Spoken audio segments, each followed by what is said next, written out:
joined now on Your Sport Swindon with Swindon St George first team coach Ben Whincup and successful coach Ben Whincup.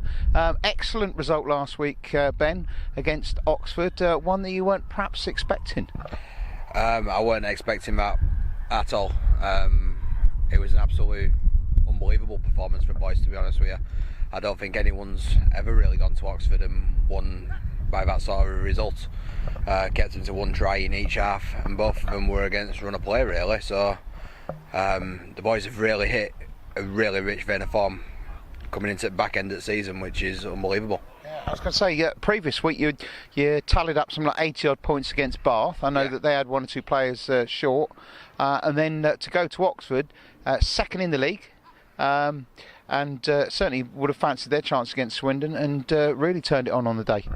Yeah, I mean, I was expecting an extremely tough game. It's not to say it wasn't a tough game, because it was. I mean, we came off knowing we'd played a game. It wasn't, we didn't roll over them. They gave everything at us, but it just clicked for us on the day. Our attacking structure was fantastic, and in defence, we just fought and fought and fought for each other. It was a near perfect performance from our boys. So we've got to keep that sort of standard up now. We've got to keep going and keep hitting the heights we know we can hit. We can't afford to slack off or step back off, take a foot off the gas or anything like that, because we've set ourselves a target now. We've got to keep doing it. And I believe that you've got 2 league fixtures left. Mathematically, is that the league title now wrapped up before the playoffs? Yeah, it is. That's us finishing top of the league now, which with 2 games to spare is absolutely massive, especially with how tough that group is, with teams like Portsmouth, Bristol, Oxford, Southampton and Bath as well. It's to finish top of that with 2 games to spare. If you'd offered me that at the beginning of the season, I'd have laughed you off at Park, to be honest. Yeah. It's been great. And this Saturday here up at Supermarine, you've got another double header. The second team are also playing at the same time, side by side on the 2 pitches here. 2:30 start. On Saturday you take on Southampton Spitfires, who you only played recently, I think, and you had a good win down there. Yeah, it was 3 weeks ago we went down there, beat them 38-28, put in a strong last 20 and took away the game. I think we've got a lot of improvement to take from that game. I think we've got a lot more we want to show from his performance down there.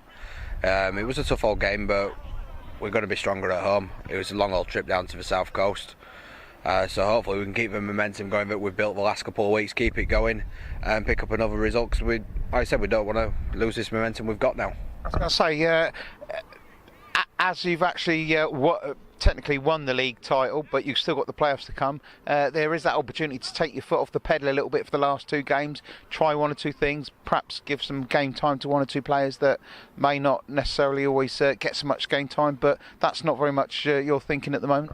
No, I just want the form and the momentum going in. I think if we start messing around too much with the system, start changing too many players around, I think we could lose the focus that we've built the last few weeks. We built it by putting in a settled squad out most weeks, very similar, not many changes, but I think that's what I'm aiming for again. Looking at the availabilities I've got, there's going to be a couple of players missing, a couple picked up knocks against Oxford because of the physicality of that game, but other than that I'm going for as much similarity as possible. Yeah, and as for the playoffs, in a few weeks' time still to come, how do you see that panning out now? Who do you think are going to make them alongside yourselves? I'm not too bothered about who we play. The fact that we've got the game here at Supermarine is probably the biggest part of the job. I fancy ourselves against anyone at our place. Cheltenham are going to be in there, Forest, who the second team have got, are going to be in there, also Gloucester as well, so it's going to be a tough whoever we play, it's going to be a tough game, but it's at our place at the end of the day, and we don't like losing here. Don't worry about the opposition, just worry about yourself. Yeah, I think if we play like we have been the last few weeks, I think we can make us way to the final, hopefully, and then hopefully keep on going from there.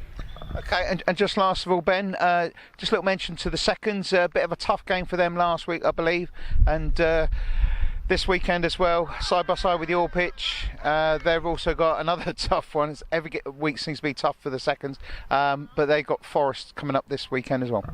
Yeah, they've got a bit of a point to prove to themselves. They had a really bad defeat against Gloucester last weekend, and they had a really bad defeat when they went away to Forest. It's their last game of the season because Bath Romans have folded, so they don't have that last game. I want them to go out with a bit of a on a high. I don't want them to let the season disappear with a couple of back-to-back bad defeats. I think they owe it to themselves and the work they've put in this season to really front up on Saturday, get stuck in and show everyone the development that they've made themselves this year as a team. So that's what I'm hoping for from them. The result, it doesn't matter because the team won't gain anything by winning, they won't gain anything by, you won't lose anything by losing. But it's all about the performance of the boys on the day and how much heart they can put into it. And just as we've mentioned in previous interviews with yourself and also Matt Robinson, the seconds coach, there's not many clubs that are able to put two sides out, are there? And the bigger picture here at Swindon St George, things are really kicking on now. Yeah, I mean, we set up the second team just because of the amount of players we've had, and to be able to keep them coming back consistently has been a massive achievement to everyone involved at the club, and that was the aim. It was just to get them out playing competitive rugby league throughout a season, and we've done that and some as well. Nobody else has ever really succeeded with a second team, and no one's ever put two teams into the West of England like we have, and most of them never really completed a season. So we've done something new, we've done something fantastic.